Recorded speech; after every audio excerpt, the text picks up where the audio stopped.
My Big Fat Diet Book by Richard Mason. Chapter 3. A New Career and Alcohol, 1997 to 1999. Around late 1997, I decided in my late teens to try a new career as a hotel worker. God knows why. It was long hours, rubbish pay, and you're working with drunken people. I trained as an assistant hotel manager. This meant long hours and hard work, and stood on my feet all day.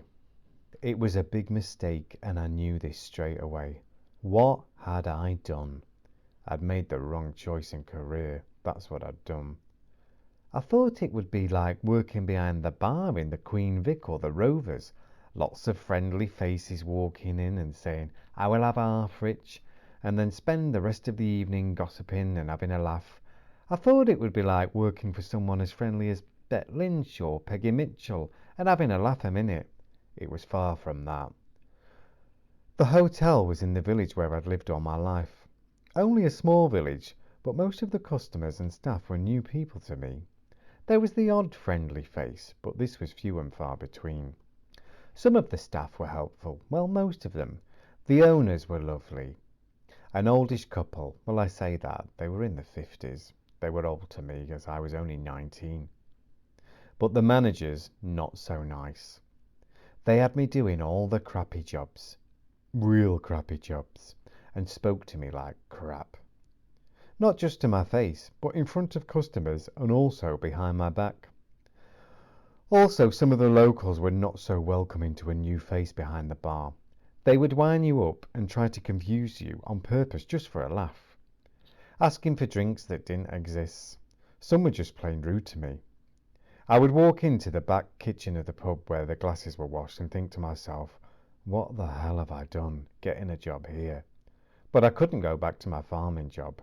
I'd burned that bridge. I dreaded going to work. I was only on some sort of YTS scheme, and it was peanuts really. It wasn't worth it. But as I said, I couldn't go back to my other job now. I would just have to ride it out and hope it improved, if I survived that long. I've always been brought up to be nice to people. My parents always said to me, be nice and people will be nice back. To some people, they don't like this. They don't like being nice to people. Quite a few of the customers were just downright rude. If I was on an early start at the hotel, the breakfast and housekeeping staff would make me a coffee and some buttery toast. Then we would sit, have a fag, and put the world to rights for half an hour. I remember thinking if it wasn't for these people, I would have left the job, but they seemed on my level. I'd known two of the main ladies who were working at the hotel for quite a while. They filled me in and gave me the score as far as the awful managers were concerned. Nobody seemed to like them much. Friday night used to be treat night in our house, and to me it was binge night. Mum did the shopping on Fridays and the cupboards were full of food. I would get home from the pub job and get a few packets of crisps and then a big bag of peanuts and tip them all into some big bowl. Sit and munch the lot while watching some late night scary movie. This was only once a week. I did eat loads, but the next day and the rest of the week I didn't binge like this, and somehow my weight was more stable. After about 6 months and I'd settled into the job, the owners sacked the awful managers. Staff, customers, and anyone who was interested told the owners what they thought of the managers while they were on holiday. To cut a long story short, I soon became the living manager of the hotel, and I had my own flat. All this with coping on my own, cooking my own meals a lot of the time. Pressure from the word go of moving into the hotel. I didn't look after myself. Breakfast was a few cigarettes, bit of toast and a few cups of coffee. Lunch was either crisps or chips from the hotel kitchen if the cook had any to spare. A mid-afternoon snack would be crisps and chocolate, things like that. Anything that was quick and didn't require cooking. Tea would be a tin of soup if I was lucky, or a cup of soup. More crisps, biscuits.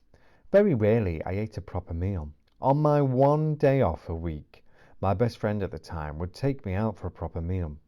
A proper sit-down meal somewhere in a restaurant. We used to joke it was the only proper meal that I'd had that week, and the funny thing was, it was true. The hotel had got so busy some nights I had had nothing to eat and was starving all night. By the time I'd got rid of the customers or hotel guests going to bed, sometimes this could be 1 p.m. or later, I was left with clearing up the bar, and then it was suddenly dawned on me that I'd not had anything since lunchtime, and that was like a cup of soup or a couple of bags of crisps. I would walk over to the boxes of crisps, take 3 or 4 packets out, leaving the money on the side. I made my way upstairs and went into my living room, grabbing a few pieces of bread from the kitchen on the way. I gorged on bread and crisps to fill me up, then went to bed. The next day I always woke up and I felt groggy. I suppose when you're feeding your body on crap, you're going to feel like crap, and oh, I certainly did. It wasn't just the food that had become bad. My alcohol allowance had tripled. I never really drank much until I started working in the pub trade. Yeah, a bit of cider and a few hoochies here and there, but I'd never really properly been drunk. But whenever someone came in and said, "Get yourself a drink," I would say things like, "Thanks, I will have a lemonade or a Coke." They say, "No, get yourself a proper drink." So I'd have half a cider here and there, or a glass of wine. And this was a nightly thing, and all these odd glasses of cider and wine mounted up. This with my poor diet and my very tired lifestyle. I'd put on a bit of weight since moving in the pub. Not much, probably a stone or so. I think it was the bad food habits and the alcohol consumption. I worked in the hotel for 3 years. 2 of them were as living manager. It was hard work and I didn't look after myself. By the time I was 21, I was working in the sister pub to the hotel one lunchtime, and I began to have this dull ache in my right side. It felt a bit sharp, actually. It got worse as the day went on, but nothing unbearable. Then over the next 3-4 days it got much worse. I had an attack of kidney stones. Well, just the one, but one was enough. It was awful. Stomach pain, back pain, renal pain. The worst pain I've ever endured, all rolled into one. I was in agony. I ended up in hospital and having 2 weeks off from work. I went home to my parents' new home for 2 weeks. I ate properly, drank plenty of water, and my condition improved. I also lost about a stone in 2 weeks. This is the quickest I've ever lost a stone in my life, but not the best way, really. While I was off work sick, I wouldn't get up by late morning, nearly lunchtime, and watch TV for an hour or two. Then have some toast, then something for tea that Mum cooked that was healthy, and that was it for the day. When I went back to the hotel, it was like someone had told me what was wrong with my life. And it was this bloody hotel. The lifestyle, the food, the drink, the long hours, the smoking, the not looking after myself. Everything linked to this place. I was coming up 21. I was so unhealthy. I couldn't see it improving. I'd had my kidney stone operation in 1999 and felt loads better. It was like a new start, a chance to put right what I'd done so wrong. But I soon fell back into old bad habits, drinking, bad food choices. One of my best friends at the time used to come and stay in the hotel. She'd come and keep me company. She came on a Friday night. We would have drink, smoke, put the world to rights, and then we would have a late night binge after the customers had gone. After I'd locked up, nothing was off limits. The kitchen's chip fryer was on, and anything we fancied, I cooked. Chips, burgers, vegetarian sausages, onion rings. Our midnight binge was a regular thing. We used to sit there, eat, drink, and set the world to rights. The weight soon started to pile on again. By spring 1999, I was getting chubby again. It was my own fault. Bad diet, no exercise, and unlimited alcohol. I wasn't fat, just very chubby. I managed to hide it with some of my pub shirts. No one really noticed. I hated what the hotel had done to my health and life, and I knew I had to do something to change this. I had had enough of it. The hotel job was very stressful, constantly on the go. I was doing the job that 2 people had been previously paid to do.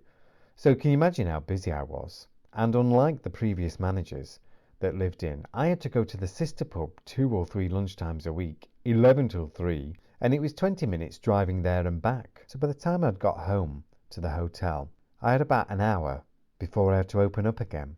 In that hour, I had to have something to eat, sit and relax, and then I was opening the hotel at 5 o'clock, lighting fires. Sometimes on the way home from the lunchtime shift at the sister pub, I would call at this lovely little post office on the way.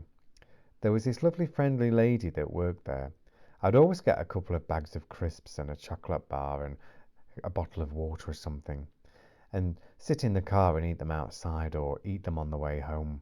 This was going on 4 p.m., having had nothing at the pub.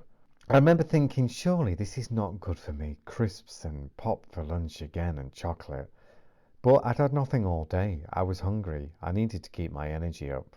I remember coming home from one shift and having about an hour, and I thought I'd go and sit and watch TV in my living room above the pub. As I bent down to switch on the TV, I felt a bit dizzy and sort of collapsed, and my head hit the TV. It was an old wooden surrounded TV and it had split my eye open. I told everyone I'd done it from opening a freezer in the kitchen. Some of my family didn't believe me. I felt trapped in this pub job, no social life. My lifestyle was so poor, very poor. It was my diet that was making me ill, and the work was getting me down. By spring 1999, the hotel had started having work done. Walls knocked down, seats recovered. The owner was spending money on it now they'd bought it. There was always some builder, plumber or decorator turning up to make a bloody mess. I'd come back from the sister pub absolutely knackered from a busy shift, looking forward to the 30 minutes, if I was lucky, before I had to open up again, to walk into the hotel, and I'd find brick dust, paint tins, dust sheets, all been left that needed moving out of the way. Mopping floors before I could open up again. In late May 1999, the owners asked me to be on the premises 24/7. I would get a bit of extra money, but no days off. If I wanted time off, an evening off or an afternoon off, I had to book it in advance. I couldn't do this. It was no life, so I resigned. I was writing the resignation in my head as he was reeling off all these new ideas to me. I worked a couple of weeks' notice. I said I was going back to college or to study music, etc. But it was a lie at the time. I just wanted to get out of the place, get my life back. On my last day, Friday the 11th of June 1999, I had a little pot with my kidney stone in. I went into the lovely garden of the hotel and threw it into the foundations of a new building they were building. I thought to myself, I grew this kidney stone here. It can stay here. Looking back, I wish I'd kept it to look at. I left the hotel on the Saturday morning, Saturday the 12th of June 1999. I knew I'd never go back in there for a drink. You just can't go back. My dad always used to say, never go back, and he was right.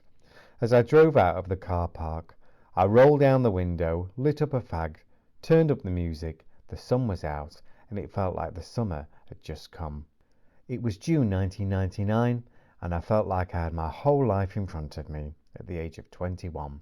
What was the future going to have in store for me, I wondered. I have never been so good at planning for the future, and this was very daunting. But something inside says, fate will look after you, and everything will work out for you just fine. Sometimes fate isn't that easy though, is it? I'd not secured a job, but I'd secured somewhere to live. I thought to myself, there's thousands of jobs out there. I can drive. I will soon find something. End of chapter 3.